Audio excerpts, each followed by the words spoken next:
Et oui, tout ne marche pas comme sur des roulettes au festival de Ouagadougou. Il y a des projecteurs qui ne marchent pas. Et puis, il y a des choses plus graves. Il y a des fois des organisations qui ne marchent pas, des hommes qui ne s'entendent pas. Alors nous sommes allés revoir Ferid Boukdir pour qu'il nous explique un petit peu ce qui s'est passé avec cette fédération des cinéastes africains. Encore toute une histoire.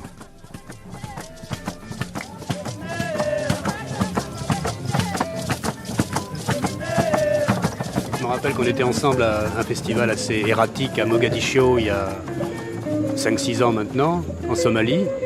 Et à l'époque, il y avait la crise ouverte à la FEPACI. Donc la FEPACI, c'est la Fédération panafricaine des cinéastes, donc qui au niveau des cinéastes essaie d'être une sorte de conscience collective et d'organisation du cinéma africain. Mais les gens qui étaient à la tête de la FEPACI avaient fini par, sinon s'embourgeoiser, du moins à bénéficier d'un statut de voyageurs, de grands parleurs devant l'éternel, de gens très forts en langue de bois, qui faisaient aussi un peu de business personnel, et ça avait beaucoup déconsidéré, évidemment, la FEPACI et les cinéastes africains. D'autant plus que beaucoup de bons cinéastes africains s'étaient un peu laissés circonvenir, ce qui est compréhensible d'ailleurs. Ça en est où maintenant, la FEPACI ? Bien, la FEPACI essaye de faire renaître ce dialogue avec les gouvernements qui a été rompu avec cette histoire de CIDC. Enfin, n'a jamais été rompu. Disons que c'est toute une illusion qui a disparu à ce moment-là. Nous étions en train de militer depuis le début, comme je vous l'ai dit, en disant au gouvernement, nous sommes prêts, nous faisons des films, les voilà, regardez-les. Et puis les vilains colonialistes sont là qui envahissent les écrans, réagissez, décolonisez, nationalisez. Et dans la foulée, on leur a dit, faites une structure multigouvernementale. Et on s'est aperçu que structure multigouvernementale, c'était structure bureaucratique. Ce qu'on ne savait pas avant de voter ça. Que les gens qui allaient s'occuper de ce marché commun ne seraient pas du tout des gens qui ni connaissaient le cinéma, ni connaissaient même le business cinématographique, ni la distribution. C'est des fonctionnaires dits internationaux qui parfois, parce qu'on ne veut plus d'eux dans le pays, parce qu'ils étaient ministrables et ils ne le sont plus, on les dépêche là à Ouagadougou et ils s'occupent de cinéma alors que rien ne les prédisposait. Ils sont bien gentils mais ne connaissent pas le domaine. Et notre erreur est évidemment de tabler sur les États, de faire des structures étatiques, multi-étatiques, bureaucratiques. Et là, si la FEPACI renaît, c'est pour redémarrer sur un credo qui devient différent pour nous, de dire le cinéma est à la fois art et commerce, art et industrie, parce qu'avant on était juste en train de dire comme il est expression, laissons l'État le défendre. Maintenant, nous demandons, faisons un marché commun avec les sociétés nationales de cinéma qui, l'expérience l'a prouvé, sont des gens qui viennent plus des commerçants que des bureaucrates. C'est-à-dire que ce sont des gens qui fonctionnent en termes de rentabilité, qui disent « moi je veux que mon marché fonctionne ». Ce qui est plus sain quand même. Qui est beaucoup plus sain, qui eux ne sortiront pas des grands arguments, disons, démagogiques en disant « ce bureau est impérialiste ou n'est pas impérialiste ». Ils diront « est-ce que dans ce marché, le film Wayne Cooney rapporte ou pas ? S'il rapporte, je continue à le diffuser partout. Ouais. S'il ne rapporte pas, je mets mon mélodrame indien ». Ça, c'est plus sain. C'est un peu ce qu'on a sorti au dernier colloque, de grand colloque, et Dieu sait s'il y en a eu, où les cinéastes africains ont chanté le credo. Décolonisation, nationalisation, libération de notre cinéma colonisé. Et dans le dernier grand colloque, c'était celui de Niamey en 82, nous avons dit, bon ça va, on a fait confiance aux États, parce que c'était le mouvement qui était celui de tout le monde au moment des indépendances, nationalisation, décolonisation. Maintenant on s'aperçoit que le cinéma dit étatique ne fonctionne pas, nulle part dans le monde non plus. Et nous voulons donc la coexistence de l'étatique et du privé, que l'État nettoie un peu le marché et freine un peu les appétits des étrangers pour laisser un peu de place pour nos produits, mais qu'en aucune façon l'État n'ait le monopole de la production et le monopole du contrôle des films. Laissons le commerce, d'une façon ou d'une autre, rééquilibrer le système, et que si nos produits sont bons, ils circuleront. Donc la FEPACI renaît un peu dans cette perspective.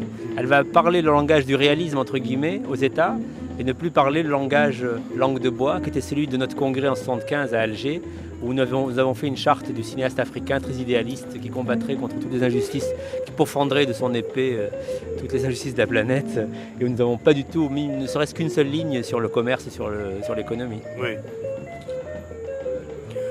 En même temps, tu dis que les États ne s'intéressent pas beaucoup au cinéma. Ici, par exemple, au Burkinabé, c'est pas le cas. Sankara, il tient beaucoup au cinéma, visiblement. Moi, je remarque avec un peu d'amusement, parce que c'est un phénomène lui aussi mondial, que si Lénine n'avait pas écrit en 1920 « Le cinéma est pour nous la chose la plus importante », beaucoup d'États révolutionnaires ou révolutionnaristes, en tout cas qui veulent créer un fort sentiment civique et national chez eux, n'aurait pas misé sur le cinéma. Donc c'est un peu le cas du régime de Sankara, qui essaie de moraliser, de mettre en œuvre un slogan du type « compter sur ses propres forces ». Et évidemment, lui s'intéresse au cinéma, alors qu'on n'imagine pas un quart de seconde que le Libéria, le Ghana actuel ou d'autres pays où c'est le libéralisme puisse s'intéresser au cinéma. Donc il y a une sorte de fatalité, je dirais, qui lie le cinéma à l'histoire de la gauche ou à l'histoire des idéaux ou des mythes de gauche. Et à l'histoire de la francophonie aussi, beaucoup. Oui. Énormément.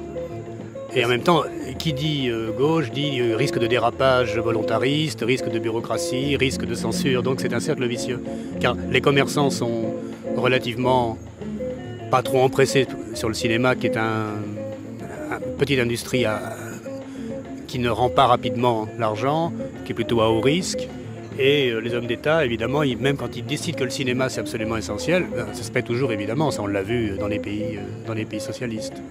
Enfin, c'est peut-être un peu aller loin en pensant qu'il y a des pays qui pensent que le cinéma est essentiel. Moi je suis très pessimiste là-dessus. Le cinéma, dans les pays qui ont l'air de s'y intéresser, il sert à un seul mot qui commence par P, qui est prestige. C'est-à-dire que si le gouvernement sénégalais est un des seuls qui a maintenant un fonds d'aide au cinéma et une société nationale de production, c'est bien parce que les noms de Sam Ben Ousmane et autres ont apporté du prestige au Sénégal et ont fait connaître le cinéma à l'extérieur des frontières. De la même façon, si le Burkina soutient maintenant son festival au point d'en faire une énorme fête populaire où on invite des gens comme Jacques Lang ou comme Aimé Césaire, c'est bien que le cinéma n'est plus qu'un prétexte depuis très longtemps pour que l'image de marque du pays passe à l'extérieur. Et je ne crois pas que ce soit non plus une médaille qu'on ne joue pas, nous, cinéastes. En fait, c'est la seule, malheureusement, que nous puissions jouer. Oui. Nous, orphelins de tout, nous avons nos produits qui sont des prototypes, des produits uniques, qui ne sont pas du tout destinés à être vus dans des marchés, dans des salles. Ça devient des objets de curiosité, autour desquels se rassemblent des spécialistes de tout genre. Depuis maintenant 2 ou 3 FESPACO, ça devient aussi un objet mondain, autour duquel on vient partout d'Europe pour regarder le petit bébé, un peu comme en disant Ouagadougou, avec ce nom tellement exotique, c'est le dernier salon où l'on cause, et où l'on va découvrir ce petit embryon tellement exotique, tellement différent. Qu'est le cinéma africain. Mais je ne dis pas cela avec amertume, parce que nous devons faire feu de tout bois dans le cinéma africain. Et l'expérience a prouvé que cette carte du prestige à l'étranger, elle nous sert aussi pour nous défendre contre la censure. Là, je vous raconte une anecdote, si on a le temps, très rapidement. C'est que le film Le Vent de Souleymane Cissé, c'est un film qui est fait au Mali et qui avait comme sujet la révolte des lycéens contre les autorités militaires, qui est une révolte qui a vraiment eu lieu au Mali. Alors, le Mali est un pays où il y a un parti unique, très autoritaire, etc. Il y a une presse unique, il est évident que si Souleymane Cissé souhaitait passer son film au Mali, il risquait d'avoir des ennuis, que s'il montrait sa version des faits. Alors, il a joué la carte du prestige extérieur, c'est-à-dire qu'encore une fois, la grande misère du cinéma africain, c'est en même temps sa chance. La grande misère, c'est qu'il n'y a pas de laboratoire de cinéma au Mali, que Souleymane Cissé doit développer son film à l'étranger. Donc, le film est développé à l'étranger, le négatif est donc hors d'atteinte de la censure. Et ensuite, une fois que le film est terminé, il a la grande intelligence de le passer d'abord au Festival de Cannes, où on le prend, où il a un succès fou. Et il se passe un étrange phénomène, c'est que grâce à ce film, brusquement, des journaux comme Le Monde ou Libération ou d'autres, eh bien, ils parlent beaucoup plus du Mali qu'ils n'en parlent pendant toute une année, probablement. Oui, c'est évidemment une arme à double tranchant, mais ce que tu dis sur le cinéma qui est devenu le prétexte, est bon, évidemment vrai de Ouagadougou, c'est vrai, je crois, du monde entier. C'est-à-dire qu'on dirait qu'il y a de moins en moins d'énergie, d'argent, d'espoir pour ce qui est de produire les films, de les produire au sens fort du terme, de les faire, de les fabriquer, d'en faire d'autres après.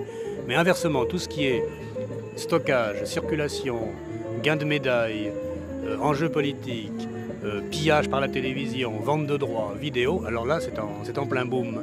Et donc on a cette situation paradoxale qui pour quelqu'un comme moi, et je suppose toi qui aime d'abord les films, l'expérience de voir un film, est complètement paradoxale, car on est à la fois des enfants gâtés, c'est fou ce que le cinéma fait une vie agréable et on voyage, et en même temps on s'est dit oui mais la matière qui servait de prétexte à ça risque un jour d'être complètement tarie. Alors est-ce qu'on va arriver dans les grands simulacres où il y aura un film, parce que là bon, on va revenir à un point d'actualité, il y a beaucoup de films projetés au FESPACO, on s'y retrouve assez péniblement, mais de ton aveu, et tu connais bien la situation, il y a 5 films inédits. Oui, pratiquement. À peu oui. près. Oui. Sur, je sais pas, une centaine de projetés. Et ils ne sont même pas mis en avant, ils ne sont même pas valorisés en tant qu'ils sont de l'année, qui sont la production annuelle. Donc là déjà on est au bord de la rupture de définition de ce que c'est qu'un festival. Je ne suis pas très d'accord, si je peux me permettre, avec la comparaison avec ce qui se passe actuellement dans les festivals européens. Parce qu'il y a juste un petit distinguo en fait, il y a une petite différence. C'est que c'est vrai que actuellement le cinéma d'auteur, entre guillemets, tu l'as dit toi-même un jour, qu'il y a une internationale du cinéma d'auteur. Oui. Si on fait un film d'un certain type, qui est un film d'expression, on est sûr de faire, disons, le tour du monde en 80 jours dans cette grande famille qui s'appelle les festivaliers, les cinéphiles, d'avoir du prestige, d'être reconnu. Et tout cela, c'est un peu un jeu, c'est ludique. On se promène avec son film et on est reconnu partout, ça fait du bien, ça fait du baume au cœur, tout le monde est content. Non, dans le cinéma africain, il y a quand même un enjeu beaucoup plus vital. C'est que quand moi je vois un film comme Le Choix de Idrissa Ouedraogo, qui est un film d'auteur vraiment, et qui porte un regard d'auteur, on sent qu'il y a quelqu'un qui a un regard, qui porte un regard et qui nous le fait partager. Il nous fait regarder cette famille de paysans comme aucun autre film africain ne me l'avait fait regarder. C'est filmé d'une façon spécifique, particulière. L'enjeu, c'est que si on prend un film de Gérard Froze-Kouta, par exemple, qui passe à Cannes, qui fait un petit peu l'événement comme un film un peu original par rapport au cinéma d'expression français, au cinéma d'auteur français, quand on le projette dans le petit cénacle des cinéphiles, il ne provoque en aucun cas le véritable frisson que j'ai vu passer dans le public ici au moment du festival de Ouagadougou, quand le film Le Choix est passé, qu'il y a une communion inouïe avec ce film et il y a quelque chose de vital, il y a quelque chose qui se passe, vraiment. Et ça, je ne l'ai pas vu ailleurs. Je suis allé dans beaucoup de festivals, j'ai senti la façon dont ce cinéaste regardait son peuple, entre guillemets, la façon dont son peuple dans la salle se voyait regarder et vibrait avec lui, est quelque chose que je n'ai senti qu'ici. Oui, en plus, c'est depuis 1973. Oui. C'est quelque chose depuis le premier film burkinabé. C'est quelque chose d'inouï. Un petit peu nostalgique. C'est une sorte de communication directe, réussie entre les gens qui sont dans la salle et les gens qui sont sur l'écran. J'imagine qu'au début du cinéma, il y a dû y avoir des phénomènes comme ça. Même avec des grands cinéastes, Murnau ou autres, il y a dû y avoir un moment où ça passait. Notre problème de français, c'est qu'on peut avoir ce sentiment-là devant le rayon vert. Mais comme c'est un public déjà beaucoup plus sophistiqué, petit bourgeois et branché, il ne va pas l'admettre facilement. Donc il y aura une sorte de rencontre imaginaire forte, parce que là c'est vraiment les mêmes, c'est une sorte de photographie de rayon laser, mais elle ne créera pas ce sentiment dont tu parles, qui est de ferveur en disant « enfin nous ». Alors qu'on sait que ça s'est passé au début du cinéma dans le monde entier. C'est inouï, Je pense qu'en même temps, il faut être juste. Nos films, après avoir fait vibrer le public burkinabé dans ce seul et unique petit festival qui a lieu tous les 2 ans, et rien qu'à cause de cela, je viens. Vraiment, moi, je ne perds pas la foi. J'ai parfois désillusionné, mais je sais que ça se fera. Je veux dire que ces films se feront, que m'importe s'ils sont dans des boîtes, ils existent finalement, à la limite. Absolument. Ils ont été faits. C'est vrai que ces films vont chez vous jouer l'autre rôle, qu'ils seront vus par un public sophistiqué, cinéphile, qui les classera comme aussi original que le dernier film de Gérard Froze-Kouta ou d'autres, qui découvrira le même raffinement, le même plaisir un peu raffiné de voir autre chose.